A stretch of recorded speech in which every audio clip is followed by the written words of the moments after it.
Hi, everybody. My name is Judy Schills, and welcome to the Conscious Kitchen webinar. I'm just picturing all your faces out there since I can't see anybody. And I am thrilled and honored that so many people have chosen to join us.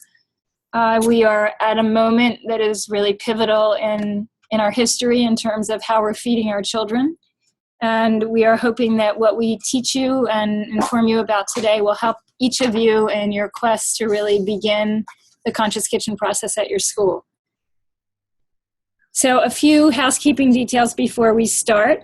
I just want to let everybody know that this presentation is being recorded, and a link will be available both on our website, and for everybody that has signed up for the webinar, you will also get a link sent to you shortly after, as well as notes from the meeting.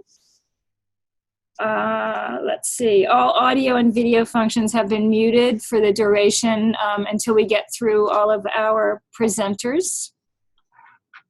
And if you have questions during the presentation, you can use the chat function. You can find it on the bottom or side of your screen. I have good notes in front of me. Thank you, everybody. And you can send in your chat question. We will do our best to answer as many as we can. We've gotten quite a few questions sent beforehand, and we're trying to address those both in the presentations and as well at the end when we take questions and answers. I think the way I'm going to start is one question that has come to us many times this week that has sort of been the profound question for me throughout this whole process is, what does it take to transition a school food program from what it is to what it could be? As we say, from conventional to conscious, from conventional to flossin. Flossin will be a word that you hear often today. It's our criteria: fresh, local, organic, seasonal, non-GMO. The only challenge that faces us, because we know we can do it in terms of budget and nutritionals and all the guidelines that we have to adhere to, the only challenge is intention. And if you have an intentional superintendent and an intentional group of parents, then there's nothing that you can't do. And you're going to hear that as a thread throughout the rest of this morning's talk. But know what's in you, know how powerful your voice is, know that change must happen, that we've now proven that it can, and we'll take it away from here. So thank you all for joining us. We're going to walk through a PowerPoint presentation. Sorry about that. We're going to walk through a PowerPoint presentation, and then we will have presentations from each of our speakers. So on that note, let's begin. And you guys can all follow along with us on the PowerPoint. Okay. So you're at the Conscious Kitchen webinar, and here you go.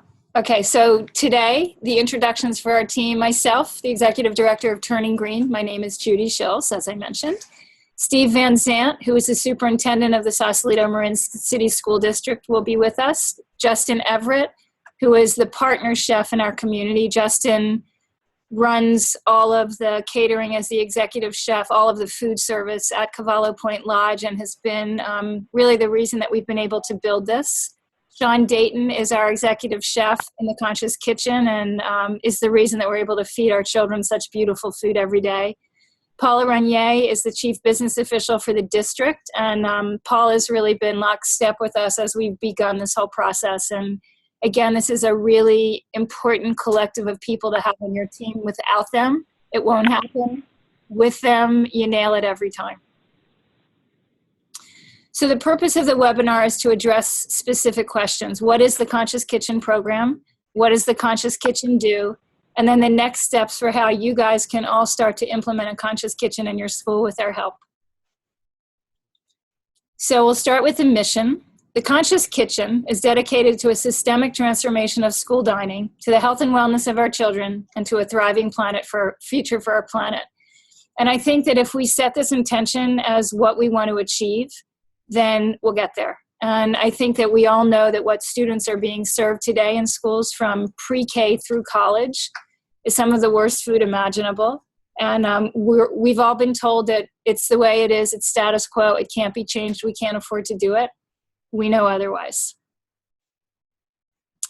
So basically addressing what is the Conscious Kitchen. The Conscious Kitchen is a program of turning green. Turning Green is a nonprofit that's based in Sausalito, and it's basically here to inform and empower the next generation of eco-leaders to develop grassroots solutions for healthy people and a just and thriving planet. Our constituency is mainly students in high school and college all over the world. This program, The Conscious Kitchen, is our focus on food, which is a huge focus for many of our college students as well. And it's a focus on community, because if you're able to build community around food, then everything looks different, whether it's in a school or in a broader community or in a broader context. But if we start with feeding our children well, things look different at the other end.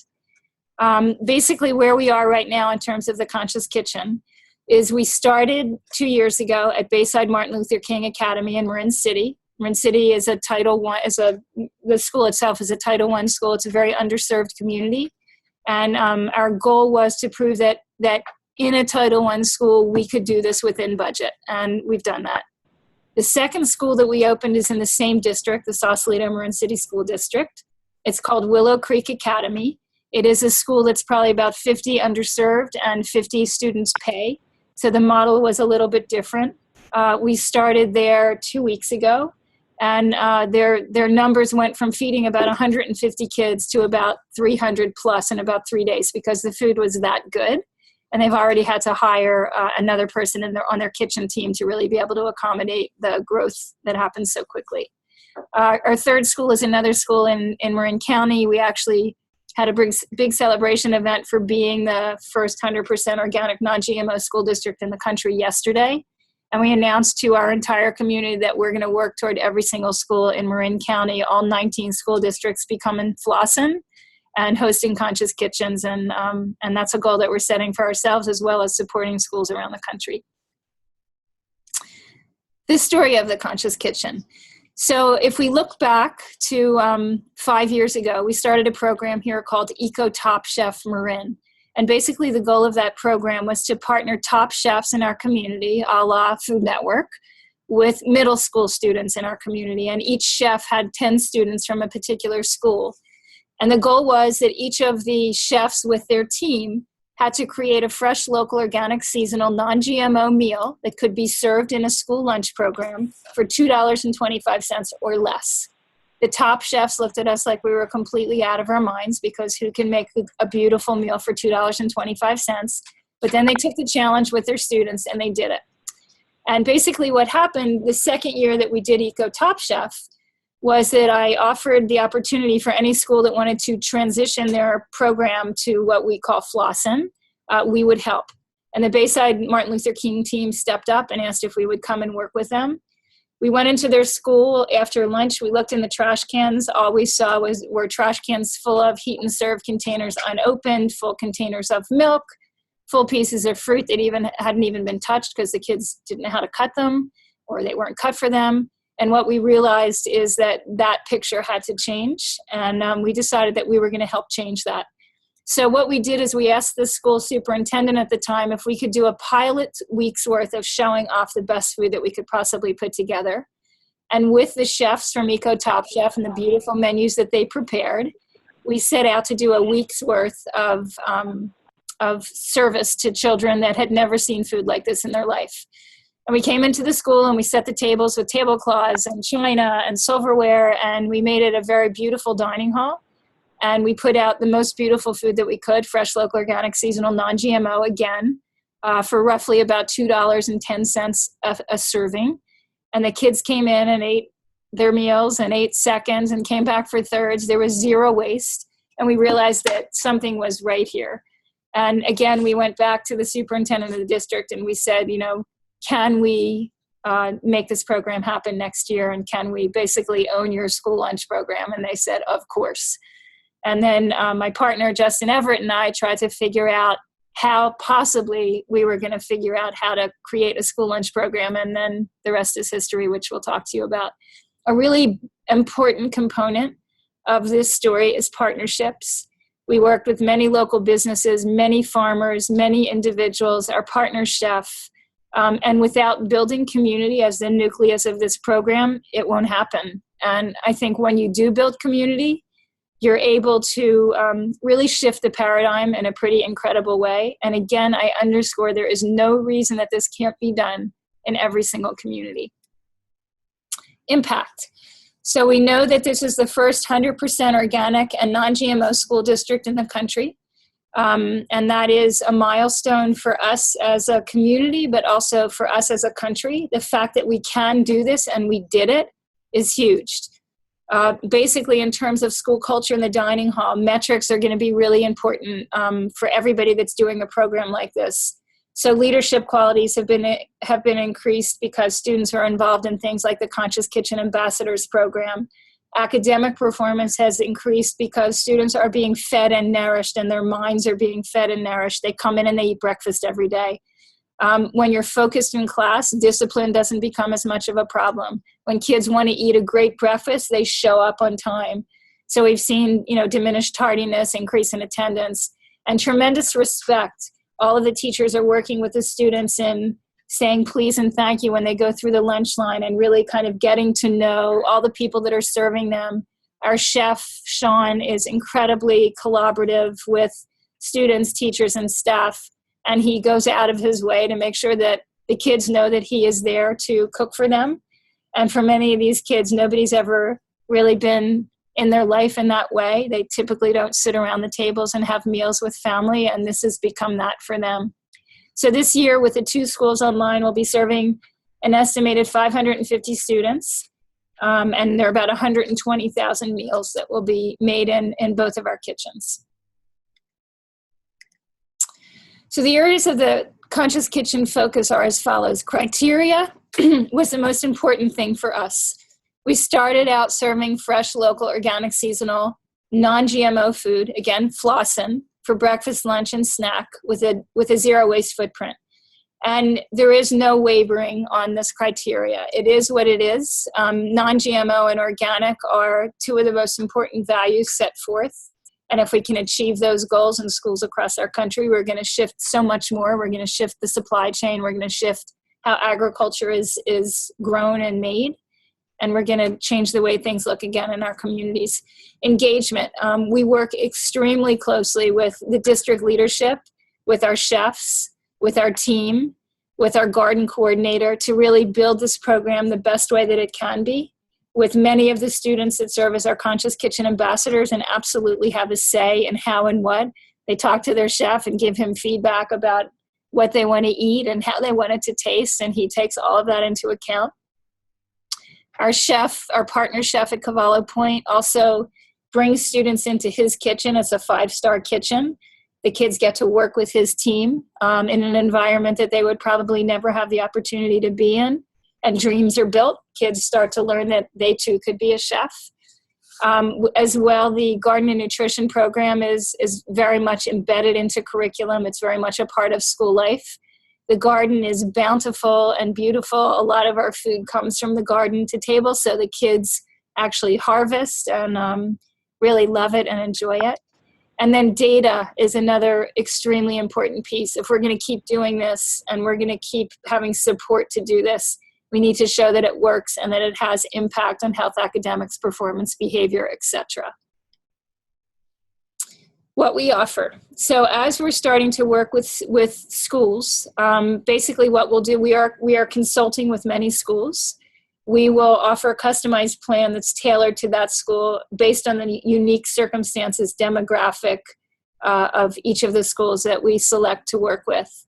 We incorporate core philosophies in the areas of operations, education, and community involvement. So basically we have created a toolkit, a handbook that is literally step by step, where we show people and teach people how they get from here to there. It might sound like a daunting, enormous process, but it's really a roadmap that we've created to make it really easy and turnkey for everybody that would like to partake.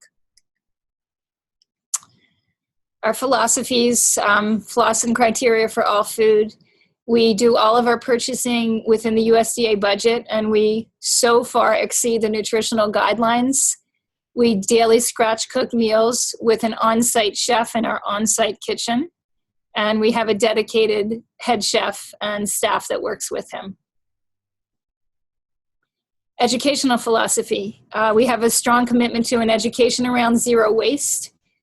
as well teaching leadership skills, as we've mentioned. There are many opportunities that continue to come to bear where we can really empower these students. We had an event yesterday at the school to really celebrate the landmark of the first 100% non-GMO organic meal. Some of our student ambassadors got up in front of a whole room of people, which is not an opportunity they often have, and they spoke, and they were so proud. So really like honing all of these different leadership skills, particularly in a school like a Title I school where kids don't have all the opportunities that maybe other kids do have, and really figuring out within each of your schools how you can use the nucleus of food and this program to really build skills. And we do a lot of work around food literacy through the Garden and Nutrition program, which is also downloadable on our website as well. Community philosophy. So one of the kind of secret ingredients, as we call it, to this program is building a relationship with a high-profile community chef. In our case, our partner is the executive chef at Cavallo Point Lodge, which is a very high-end eco-resort that actually shares the same zip code as our first school. And the opportunity to be partnered with Cavallo Point and with executive chef Justin Everett has given us tremendous credibility out of the box. As soon as people heard, when we first came up with this crazy idea of what we were going to do, and when people heard we were partnered with Cavallo Point, it immediately made them pay attention in a way that they wouldn't have. The other thing that it's done for us is it's created the opportunity to really leverage all of Justin's purchasing power in our community. So he has great relationships with organic farmers and purveyors. He opened the doors to all of those relationships to us, and basically asked them to offer the same kind of pricing that he gets for the amount of food that he buys to us. So it completely helped our ability to be able to, again, have relationships in the community that we wouldn't have had for probably a long time. He built them for us and with us, and we've benefited greatly. And again, like broad-based community involvement, bringing along all of the key leaders in our community, whether they be policymakers or superintendents or your county office of education or your district leadership, all the things that one needs to have to really create community so that everybody knows what you're doing, everybody knows how you're doing it. At our gathering yesterday, we had people from all sectors, on all the different kinds of people that I just named, our policymakers, superintendents, county office of ed, community leaders, and everybody is now in a place where they completely understand why and how we're doing things, and they want to help. School program requirements. So basically, a lot of the questions that came back from many of you that are on this call were, how do you meet requirements? Does this meet the requirements? What about the USDA? So basically, it meets every requirement there is and does it in a much better way. So for Title I in particular, we stay within the reimbursement rate budget, and we adhere to all of the state regs and requirements. So basically the reimbursement rate, not to the penny, but it's about $2 per kid for breakfast and $3 per kid per lunch. We, as an average, spend about 70 cents for breakfast and about $1.73 for lunch, which, to be able to produce the kinds of food we're producing seems really crazy, but it's really possible. The nutrition program meets the NSLP and the CNIPS guidelines on every aspect. So there's no question with that. I think, and Shaun and Paula will address this later, but again, we go back to, like, if you really look at the breakdown of what you're feeding, if you took apart a typical school lunch and looked at all the nutritionals, the sodium, the sugars, all of the garbage that's put into that food versus scratch cooking, really simple food that tastes amazing, the difference is night and day. So we've touched on flossing a lot, and we will forever. But basically, the way that we define flossing is how we, as the Conscious Kitchen, interpret it. So fresh food, all produce is served within 6 days of purchase, and meals are prepared fresh daily in an on-site kitchen. Local food, more than 90% of all the produce that we get, and granted we're in California, so we have more opportunities than most. All the 90% of the produce comes from within 150 miles. And 100% of the meat and 85% of the grain is all locally raised. And we purchase much of our food direct from the farmers market. We, as a team, all go every Sunday and we pick up a lot of our produce from the market and have gotten to really know our farmers, and they're very much a part of this program and really steeped in helping. I got a call a week ago at about 7 a.m. from a farmer saying, I have these great tomatoes and I have these amazing cucumbers. Do you want them? And I thought, of course. But, they're realizing now that we are also in need of any extra produce that they have, and it makes them feel really good to be able to help. All of our ingredients are organic with absolutely no exceptions. We were once asked if we could modify flossin and have a lighter flossin, basically. And the response to that was, if we wanted to modify, we wouldn't have set out with this intention. So organic and non-GMO are two words that will never waver. Fresh, local, and seasonal. Local might have to be localist because everybody doesn't have what we have 150 miles in a 150-mile radius.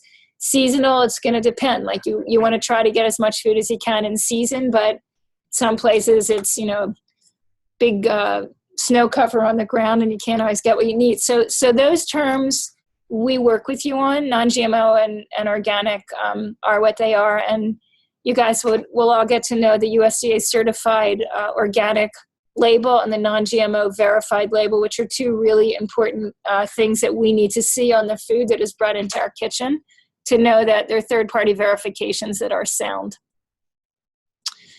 The financial model, another big question from everybody. So we believe that it's possible to develop this program in any school demographic, and a big thing for us this year is going to be to really test out every single kind of school demographic that there is, and just basically proof of concept on each. So our first school was a Title I school, public school. 95% of the students are on free and reduced meals. Actually, not one student pays. The district makes sure of that. And the program really relies on USDA reimbursements. And that basically covers what we needed to cover. School number 2 was launched in August of 2015. It's a public charter school. 50% underserved, 50% paid. So the program combines meal fees with USDA reimbursements. And basically what we have done is, as we start to work with each school, we basically crunch numbers and we figure out what the break-even point is, how many students need to eat every day, how many students need to be served, what is the amount of money you're currently paying for your lunch program, and based on that, we figure out how it fits into the budget. And we create a customized plan for each of the schools. So on that note, with lots of information in your heads, we're gonna turn this over to Steve Van Zant, and I'm gonna probably need some technical help on this. But Steve, can you hear us? I can hear you, Judy. Can you hear me? Yeah, that's great. Okay, so Steve is our rock star superintendent, Sausalito Marin City School District. When Steve came on board, we went and we met with him, wondering if he was going to think we were completely out of our minds to try and start this program basically the day he was starting his role as superintendent. And he was unbelievably supportive, and that has never wavered. And I'd like to turn this over to Steve with a huge thanks for being with us today. Well, you're welcome, Judy, and really thank you for putting this all together, because it's really meant a lot to our community. Before I came to Sausalito, I was a middle and elementary school principal for 15 years, and then I had been a superintendent for 8 or 9 years. And every year we would put out these surveys of what people like, what they don't like, et cetera. And always the cafeteria came back. Nobody liked the food. Nobody liked the cafeteria. But as a superintendent, you just kind of, well, what are you going to do? You got to work within these rules. You only have so much supply. You have to, and food service is one of those things. As a superintendent, you say, I can't lose money on this. So you have to look for a program, and you settle in thinking that that's just the way it is. And when I met Judy, and after talking to Judy and looking at our situation there in Sausalito, Marin City, it became real obvious real quick that this was kind of an opportunity to do something special. Judy had this great vision, a great idea, and sometimes those kooky ideas are the best ideas out there. When I first got to the school, the program was losing about $100,000 a year. And that's money that then can't be used towards educating children. It's money from our general fund to help support the cafeteria program. 2 years later, that number's dropped to about the $23,000. So basically, we've taken about $80,000 that ordinarily would have went into a kitchen program that wasn't meeting the needs of kids, that really wasn't good, that the people who worked there really didn't like working there, to now we have a program that is famously successful. The employees are very happy to be working there. It's probably one of the happiest kitchens you'll ever find. They're not just heating and serving, they're actually making food that they're proud of. We have one of our gentlemen makes his pesto from scratch, which sounds funny, I'm sure, from a food service thing, but just the type of food that we get, it's pretty amazing when you really consider that not only is it fresh, local, organic, non-GMO, seasonal, not only is it that, but it forces the kids, our kids eat at round tables with nice flower arrangements in the middle, and they actually enjoy eating together. They enjoy the food. The food's pretty amazing. The chef, the menu that Justin's put together and the implementation by Shaun is just amazing. And it's good enough that the teachers grab the food and sit down and eat with the children every day, and it just builds a community. And since we began this program, we went to having a school where I had heard about all these problems and the kids having social problems and fights and all that, to a point where basically we don't have a lot of issues anymore. And granted, there are some other things that went into that, but there's no doubt that the impact of this program on, having kids have manners, having them be greeted by friendly people serving them food, and good food, and food that's good for them. And this year, our breakfast rates have risen dramatically. Many, many kids are eating breakfast at the school now. And so now they're not entering school hungry, and they have good food in them, and they're getting good food at lunch. And it's just had a great impact on us being able to implement other things at the school that really tie it all together. And I would say, if I had to list one thing, though, that really ties everything together at the school, it's the lunch program. And it's good to the point that as a superintendent, you always like going into a room or into a situation where everybody's happy and everybody likes what's going on. I liken it to a band concert. You show up for the band concert and everybody's happy, and the kids are all participating, and it's great. And everybody comes up to you as a superintendent and says, "Oh, that was so great. Your band is so wonderful." Well, every time I walk into our kitchen, I feel that way. I feel as though that everybody's happy.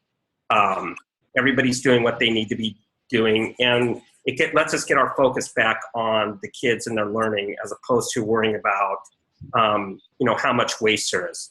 This year, when we expanded that program to Willow Creek, it was the next step, and it was interesting to see how it was going to be when half the kids are free reduced lunch and half the kids are buying the lunch.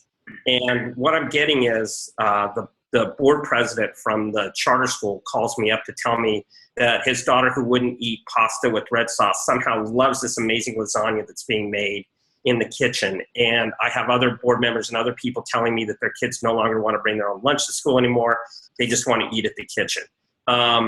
It's really taken off over there. And to have a school with 350 children and to have over 300 of them eating lunch over there every day, I can't think of a place where that actually happens, where that many kids choose to buy their lunch from the school cafeteria.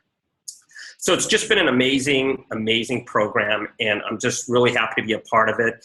And I guess as a superintendent, I always joke that it's an example of great leadership when somebody comes to you with this wacky idea and all you have to do is say yes, and then just watch it go from there and spread like wildfire. And Judy and Justin and the whole team have just done a tremendous job. She's worked very close with Paula, our CBO, to make sure that everything is done correctly, and it's just really exciting and really, really thrilling to see. And I'm just happy to be a part of it. So thanks, Judy, for letting me be a part, and thanks, Justin, and everybody else for putting this on. Thank you, Steve, so much. So we're going to transition from Steve Van Zant to Taylor. Somehow this slide's not changing. I'd like to put on Justin's slide. Okay, perfect. And how do we make him live? He's live. He is? Mm-hmm. Okay. All right. Justin Everett is going to be talking next. Justin is our partner and executive chef at Cavallo Point Lodge, and is really the reason that we were able to get started at the beginning. He brought tremendous expertise and passion, and really his skill with food and aesthetic and heart around the farmers in our community. And without him, this wouldn't be. Thank you, Judy. My name is Justin Everett. I'm executive chef at Cavallo Point Lodge at the Golden Gate here in Sausalito. I've been the chef there for 5 years, and our restaurant in our lodge is LEED certified, and we are focused on serving world-class food with the best local ingredients. And that's kind of our main focus at the restaurant. I've had about 20 years cooking experience. I've cooked all through wine country, working for such great chefs as Thomas Keller at Bouchon and Richard Reddington at Auberge du Soleil. And I had opportunity to work through some great kitchens through Europe. So I've had a really great, amazing, fun learning experience being a chef. And I had first got introduced to the program. I met Judy through the Eco Top Chef Challenge, which she had set up and had mentioned before. And I was very lucky, I feel, to be paired with. I was paired with the students from MLK, and was really excited because I felt like this was a group that I could really get excited about working with and have a lot of fun. They had this garden on their campus, which I was really excited to get into and kind of experience that with the kids and the students. And so we did the Eco Top Chef Challenge, and in the 4 or 5 weeks that we worked with the kids, really through food started creating a really strong bond with these kids. We at first, when we started working with them, it was a little difficult to kind of get them to open up. But within, 5 minutes about talking about the food they liked, they were talking on and on. It was amazing to see the transformation when you start when you add food to the conversation. And so really started getting attached to spending time with these kids and creating these menus for this event that we were doing. And with the parameters of the $2 that we had to fit into, my first thought was, okay, let's create this great menu with the students, and we will then try to figure out how we're going to pay for it. So we came up with this great dish. It was quinoa mac and cheese and this garden flatbread and some yogurt with some wild fennel from their garden. And when I went to cost the dish out, it was $8, and we had $2. So I had an option. I said, well, I can either go back to I could go back to the kids and say, we have to change this. Or what I did is I started reaching out to the community and just talking to them a little bit and saying, my purveyors. And I said, I'm doing this great thing. Can you help us out? And they said, yeah, we would love to, lower the cost for this program. We don't need to charge you what we would charge for a restaurant. This is a great program. How can we, and let us know if you're doing anything else like this. And because I had these great relationships that I had made over 10 years, they loved the idea of this program. And I saw that how the food community and wanted to get involved. So I kept going down the list and calling my friends that I had worked with, these purveyors, and saying, we're doing this really cool thing. Is it something that you would like to get involved with? And they said, of course, yes, this is great. So it really gave us the thought, the idea that this food community that we're involved in want to be, they want to work towards the changing of this food system. So that was very encouraging. So we got the cost down, and it was this great meal, and we were really excited, and we served it, and the kids had a great time. But from there, as Judy said, we saw, okay, now what do we do after all this great time? They're still going back to these lunches. So as Judy had mentioned, we said, let's try 5 days. Let's see if we can do 5-day trial and cook them actual from scratch meals. And it was great. The first day, everyone kind of looked at us like we were crazy. And we came in and we cooked all the food, and the kids immediately, you could see the reaction and the change. They were happy. We have photographs where the kids are hugging each other. It just, we just changed the whole dynamic of this time. And on what really set it in stone for me that this is something that I needed to be involved in. On the 5th day, a teacher came up to me and she was almost had a tear in her eye. She said, I have never really wanted to engage the children at this time. This is my time to be away from them. But I look forward to experiencing this with them, and I look forward to eating this great food and kind of going down this path with these kids. So to me, that said, we really have to move forward on this. During this time, I myself am a father of 3 young boys, and I took my oldest son on a field trip, and we were at the ocean, and I was chaperoning about 5 children, and there was one child that was not really playing with everybody, just kind of sitting on a rock. I kept trying to get him to come out and let's play with everybody. Let's have some fun. And he just wasn't into it, wasn't excited, and he was a little overweight. So when it came time to sit down and have lunch, we all sat down and we started unpacking our lunches. And this child had a 7-Eleven bag, and he pulled out a Coke, and he pulled out a Snickers bar, and he pulled out a pre-made sandwich from 7-Eleven. And I looked at him and I said, well, that's cool. You got a special lunch today. And he looked at me and he laughed and he said, this is what I eat every day. And that really struck me. And I said, wow, this is, this is my community, and this is happening. And it's definitely, I could see how this child's diet is affecting him. So this was at the same time. So I felt very passionate about getting involved with this program. So we decided to move forward on it. And my approach on it was just to look at it like opening a restaurant, because that's the only experience I had. So we just went at it like that. We looked at hiring a chef and went through the process of finding a chef and got the program up and running. And like Steve had said, we were all just, everybody just kind of, all the doors open for us, which we were, we thought there was going to be a lot of roadblocks, but everything just kind of worked for us in our favor, and it was this great experience. A few ways Cavallo Point and myself have committed to help out with the program is at our lodge, we give the guests the opportunity to donate $3 when they stay at the lodge through something we've set up called the Cavallo Point Fund.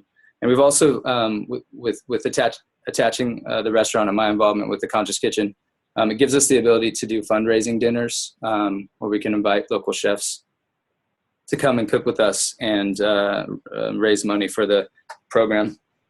So there's a lot of great ways that by involving a local restaurant or a local chef with the program that can help with the funding for the program. When it comes to finding a chef in your community, I recommend first looking at your in your school and seeing there's a lot of chefs have kids in the school. I think first look there, and then just reach out to these great restaurants that fall within the Flossen. These restaurants that source ingredients, local, organic, seasonal, non-GMO. These restaurants that more and more have these values. Those are the chefs that this program is going to speak to. And this type of program is great for chefs because we spend so much time, focusing on ourselves and our success and having the opportunity to actually help our community and get involved with our community is invaluable and has been a great experience and really balanced out my life. So I'm very grateful to be part of this program, very blessed. And so with that, I would like to pass it on to the heart and soul of this program is the chef, Shaun Dayton, who's down there actually cooking every single day. Just an amazing man, and we're very, very lucky to have him.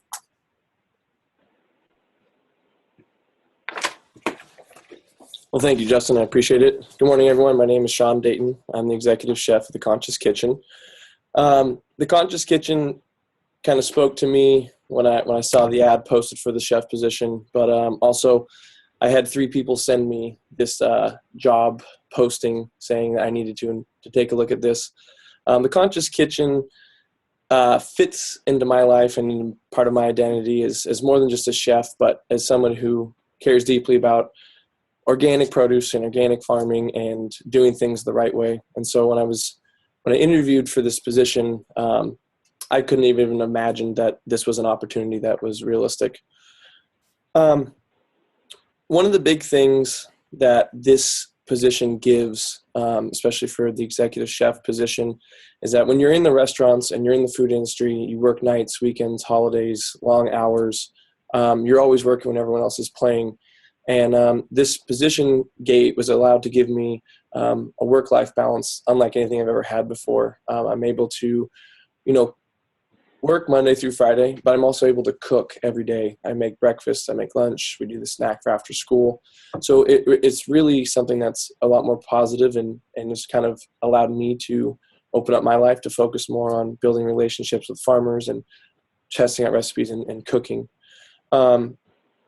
I will be honest with you guys, when I was sitting in the interview, one of my first questions was, how do you make this kind of food for the cost?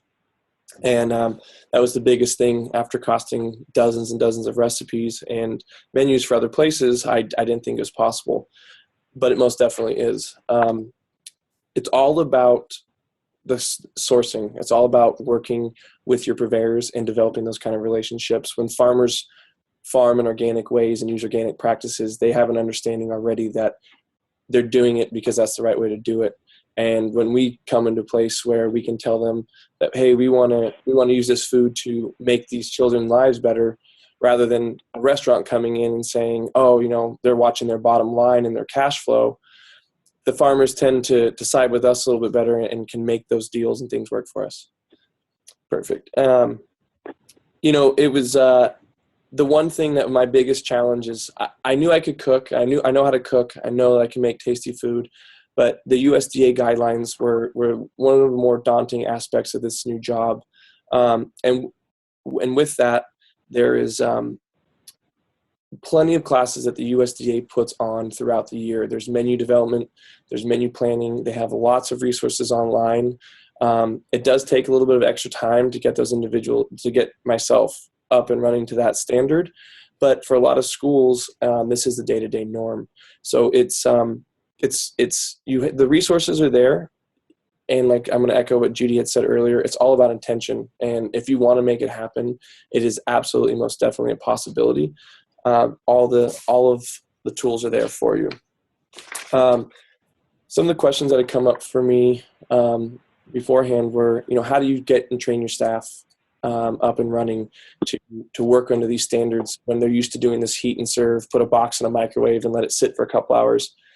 And I think that the best way to do that is the chef has to have the passion, the chef has to want to do it, but also when you make a single dish and you have your staff try it to check seasoning and flavoring and do all that, and they sit back and go, wow, that tastes good. You realize that you're just using the ingredients that you have in front of you, you're letting them speak. We don't do a lot of manipulation to the food. We don't do a lot of stuff. We use the best produce available. We use the best meat available. So we like to let those natural flavors express themselves on the paper or on the plate. And the staff, in a good kitchen will automatically just catch on because that food is so much better. Another one that was a big piece, that's something I wasn't used to, was the Conscious Kitchen Ambassador Program, which is a great way to incorporate your students into your kitchen and a great way to and get them involved. Those are your biggest, like we said in the title, ambassadors. They are the ones that when they taste the food, when they like the food, when they enjoy the food, they're going to be the ones that are going to spread it around, and they're going to be the ones to get everybody hyped and excited to come into your kitchen. So having a staff is huge, but the most important, I think, is having a chef that wants it, that wants to do the right thing, that wants to make the food the best he can or she can, and to do it in a way that adheres to the Flossin standards. So with that, I want to thank you all very, very much for coming out and listening. And I would like to turn this over to our Chief Business Official, Paula Rigney. Thank you, Shaun. Shaun.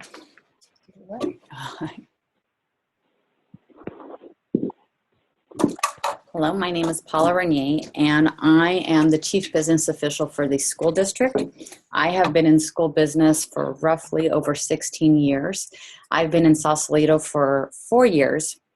My role in Sausalito, Marin City is a lot more than my previous district because it's a smaller school district, so I wear a lot of hats. I oversee business, I oversee HR, I oversee facilities, nutrition, you name it. And typically I am that person at the school district that when somebody comes into my office, I always say, no, show me the numbers.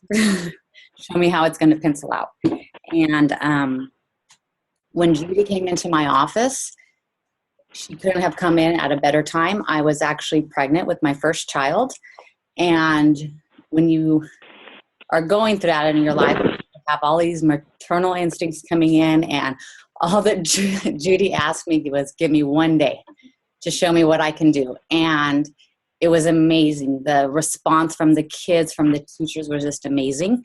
And I said, okay, we're going to go for this. And we started to pencil it out. And it's amazing what you can do when you have a team that is committed to this program.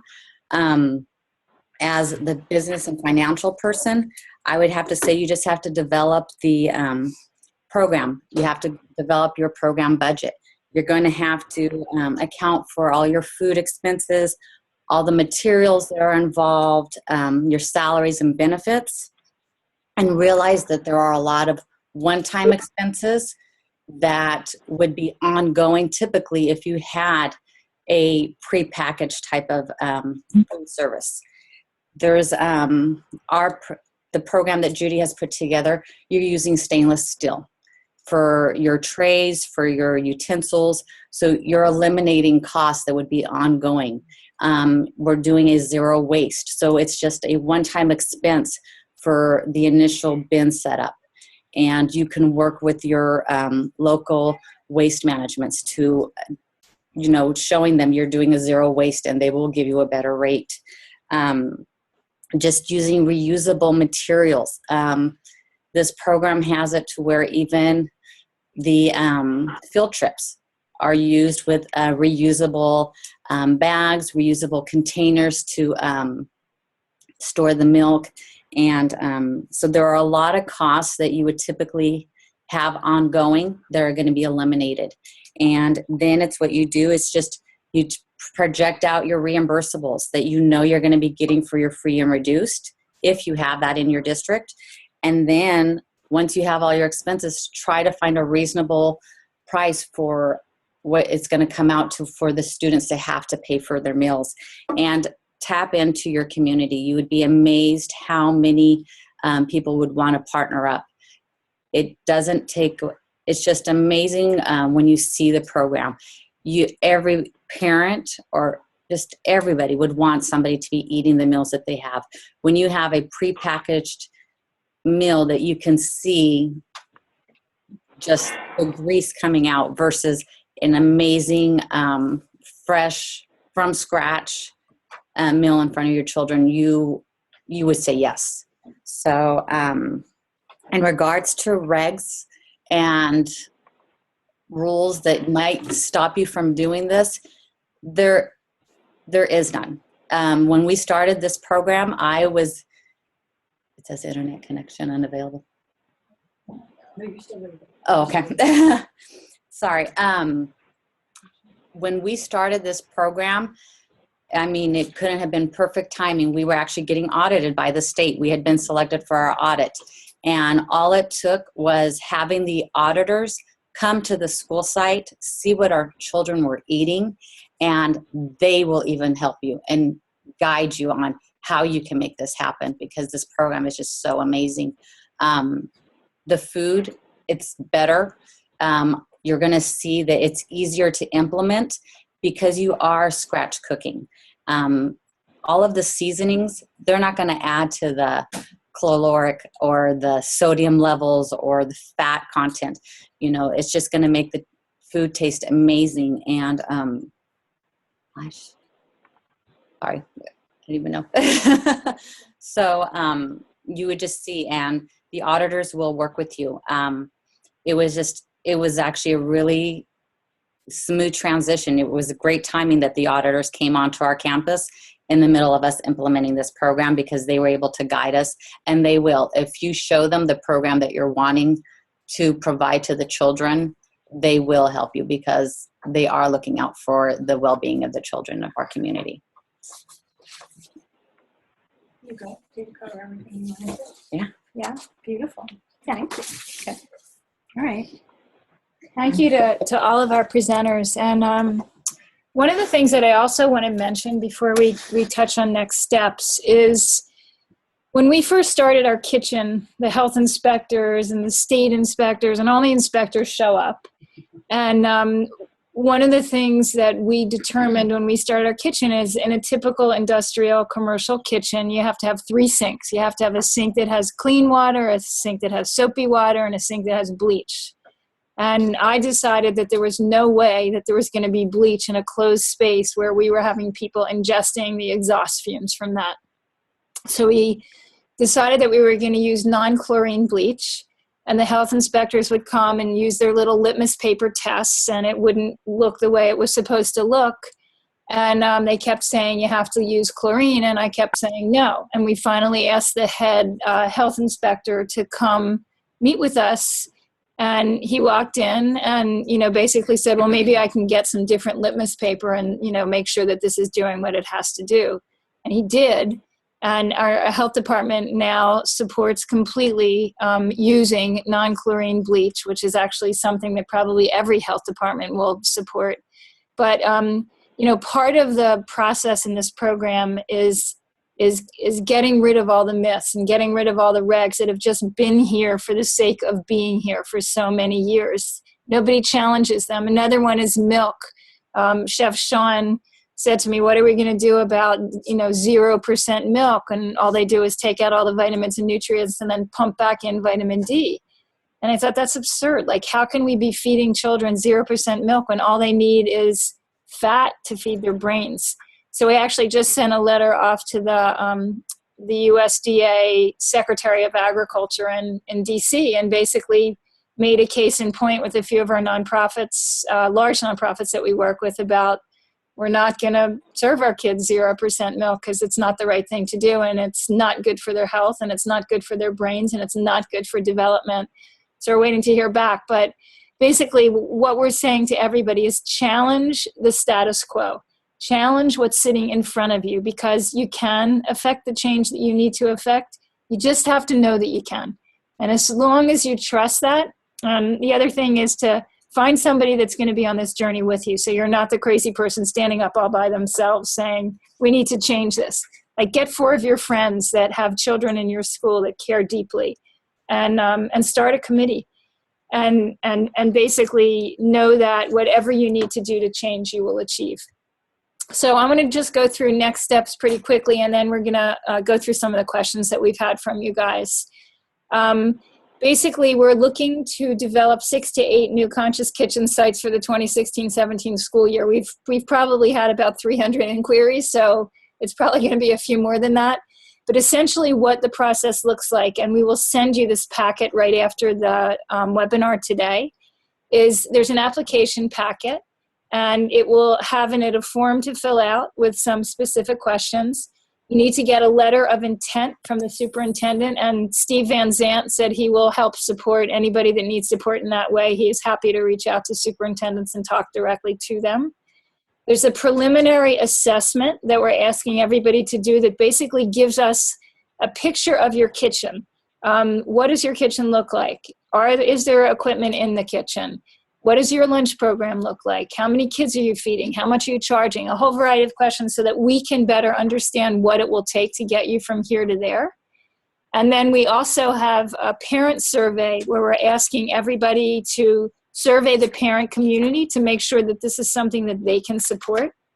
And then to create a food policy committee. And that's kind of what I was just talking about, bringing a group of committed people, staff, faculty, parents together that can help take this process from start to finish. Because it's a fair amount of work.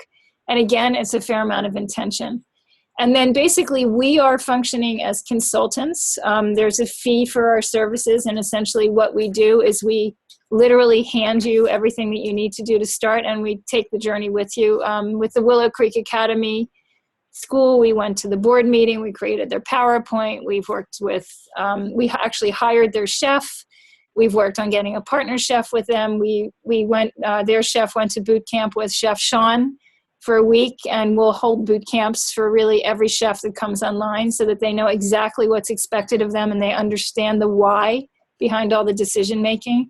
So we literally build the program with you and for you, and then support. And that's what that will look like. So we will send out, in addition to the link to this for anybody that didn't see the whole thing, we will also send out the application form, and we'll look forward to hearing back from each of you as you define your interest. There's going to be a TCK training workshop that everybody is invited to. It will be in Marin County, October 23rd to 25th, and our entire team that was on today will be available for that. There'll be a whole agenda, so if people are interested in that, we'll be happy again to talk to you about that.